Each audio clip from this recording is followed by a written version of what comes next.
He serves as Director of Player Personnel at LSU. He joined the LSU football staff in 2013, handling prospect evaluation, managing recruiting events, and maintaining LSU's database while updating the recruiting board. He assists with the overall management of the current roster. He's worked previously at Tennessee, Bowling Green, and USC. LSU defeated Eastern Michigan 44-22. They're now 4-0 and 7th in the country, and the Tigers travel to South Carolina for another breakfast edition at 11 a.m. this coming Saturday morning. Please give a warm Greater New Orleans Sports Foundation Quarterback Club welcome to Austin Thomas of the LSU Tigers. Austin.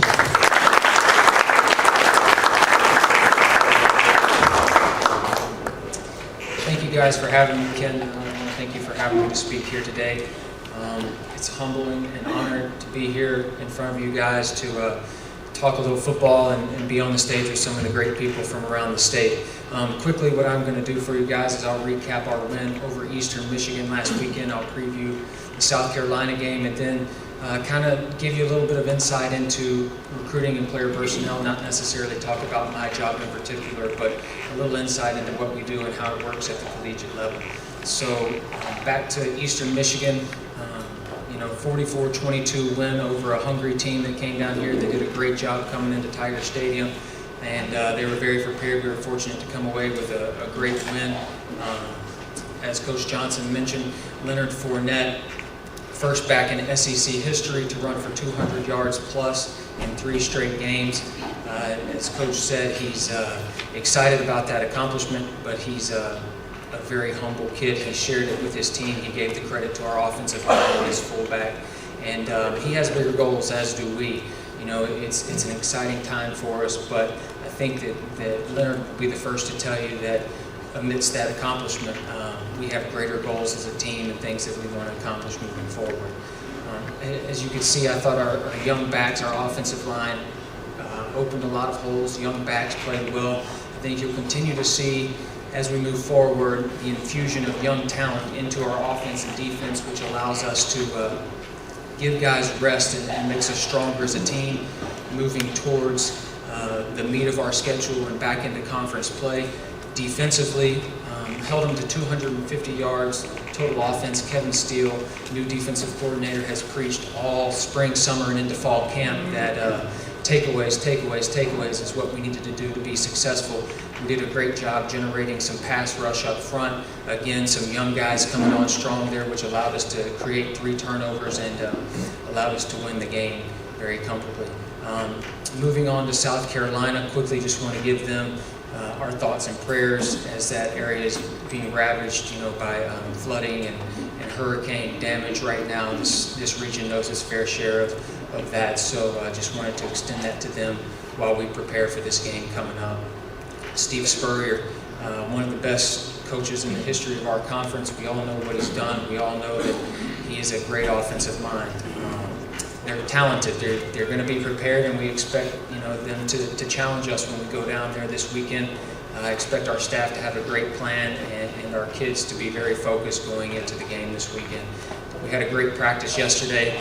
Again, mental kind of a foundation of what we do, game plan wise. The staff has worked diligently all Sunday and even into the day yesterday to lay the foundation of a game plan and present that to our players. They're excited, and we look forward to getting back on the practice field again this afternoon. Again, 11 o'clock slot, a little abnormal for us, but at the same time it's great because we did this 2 weeks ago at Syracuse, so it allows us to be a little more prepared than we probably would have been. We actually consult a sleep specialist that allows us to maximize our players' potential throughout the season. So depending on our start times and when we play, he gives us tips each week as to how we need to adjust our schedule. And again, just trying to stay at the forefront of being on the cutting edge and allowing our players to get maximum rest throughout the week, because as you all know, the season's become a grind. So the more rest we can give them, the more ability that we have to have them compete at the highest level, the better. We're really looking forward to getting on the road at South Carolina for sure. Can't wait. It'll be a good test for us. Again, moving into a little bit of recruiting and personnel. It's an exciting time around LSU. We're at the very forefront of technology and trying to stay on the cutting edge of that. So we're opening a brand new dining facility for our student athletes, which will allow them to have the finest dining in America, we believe. We're also getting ready to redo our football operations facility, and not necessarily rebuild it, but as I mentioned, we opened it in 2005, the fall of '05, and need to put some technology into it to allow us to stay at the forefront, to allow us to be cutting edge from a recruiting and personnel standpoint, as well as allow our players to have a place to come relax and give them the maximum benefit of being at a place like LSU. Talk a little bit about the structure of our department. It's a little different than the NFL, but there are many similarities.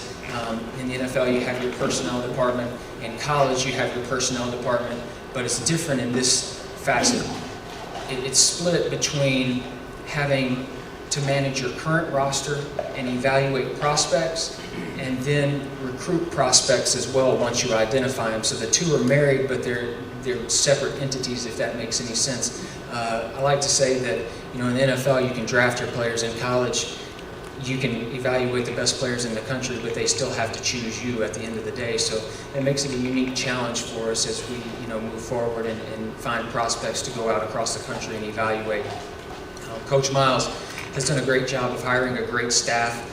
First and foremost, they're great football coaches, but they're also great recruiters. I've enjoyed working with each and every one of them. Each staff has been a little bit different since I've been here, but this is a great staff, a great recruiting staff, and I look forward to working with each of them as we move forward into the winter months and conclude our season. Frank Wilson is our recruiting coordinator. Most of you know Coach Frank. He grew up in New Orleans. I think he's the best recruiting coordinator in the country. Very, very intelligent, very successful coach. And I think that you guys will hear great things about Frank as we move forward. He does a great job of giving us leadership and vision. And, I look forward to continuing to grow alongside him and learn from him every day as I continue my career here at LSU. Underneath me, I have Assistant Director of Player Personnel, Justin Vincent. Many of you are familiar with Justin. Was on the 2003 National Championship team. Justin's a great liaison for us. He serves as a great mentor to our current players, our student athletes. He also does a great job with prospects when they come on campus, serving as a liaison for them. As somebody that's been in their shoes, somebody that's been through it at LSU and gotten their degree and played in the National Football League. So he's a great resource for us overall and allows us to be very successful with prospects once they're on our campus. I have a personnel assistant. Coach Miles has done a great job of allowing me to come in and really create and structure a department. When I was at Bowling Green, I was there for about 3 weeks before this job came open. There was a student there named Derek Miller. He was very young, very talented, and I saw something in him.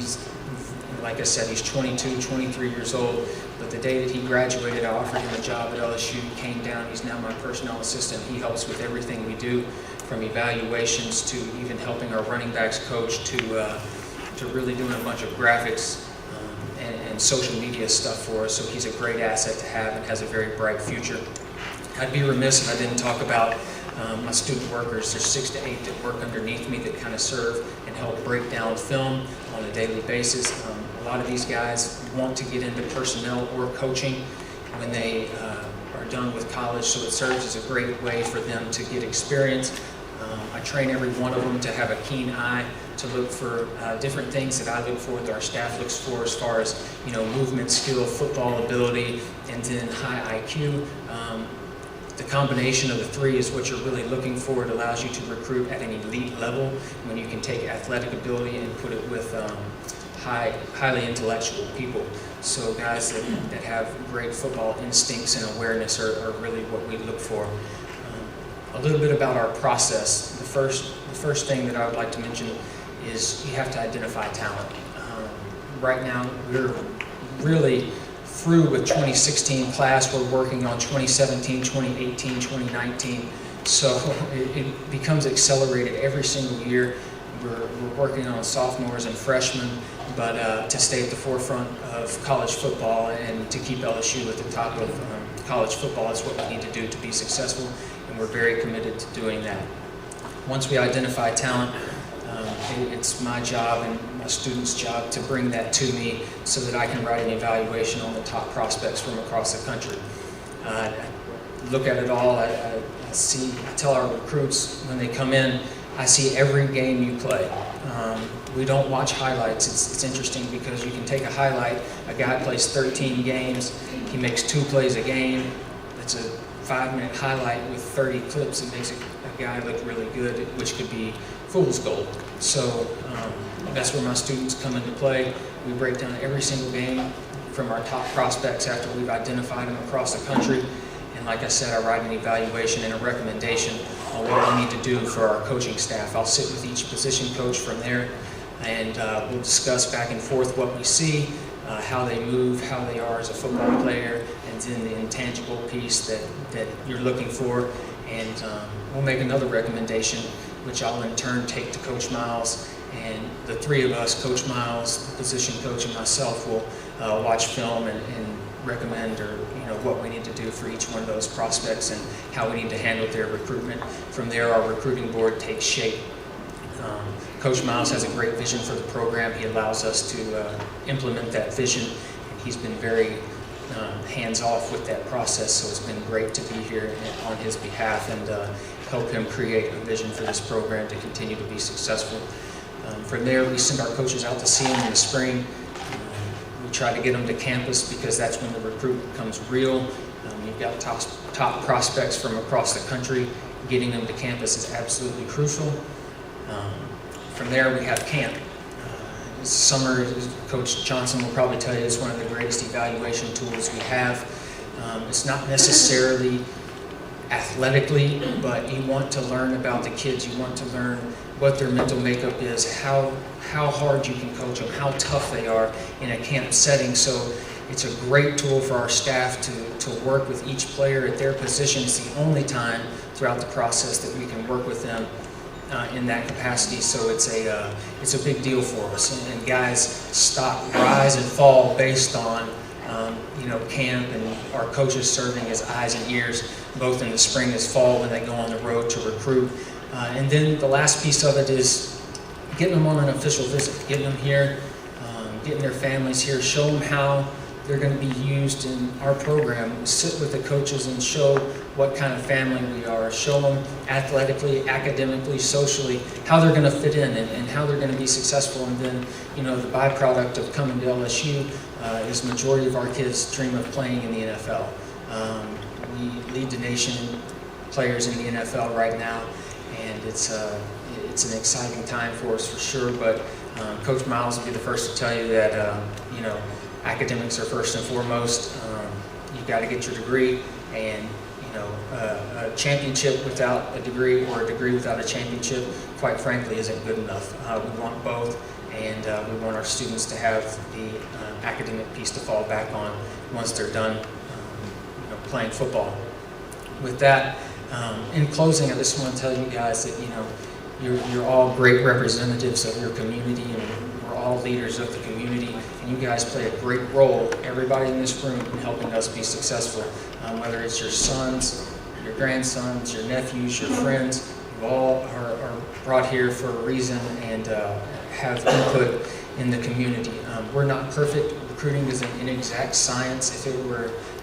If I had all the answers, I'd be a millionaire.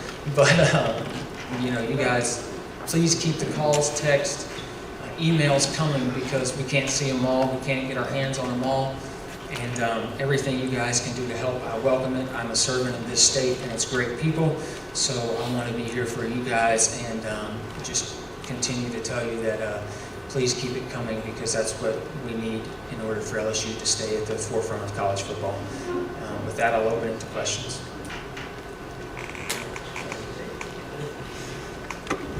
Have you heard any contingency plans about if they can't play the game Saturday at South Carolina Stadium? No, we haven't. We're keeping the situation closely monitored with the SEC right now. As we mentioned, with the flooding and everything going on, it's definitely something to keep an eye on. We have not heard anything from the SEC as of yet, but it's something that we will monitor and continue to monitor moving forward, and really through the direction of the SEC, take guidance from them.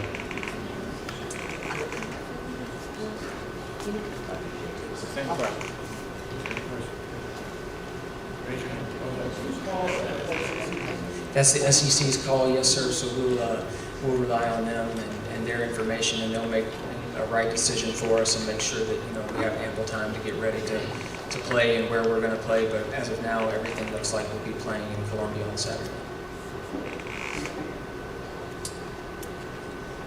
That's it. I just want to thank you guys and say go Tigers.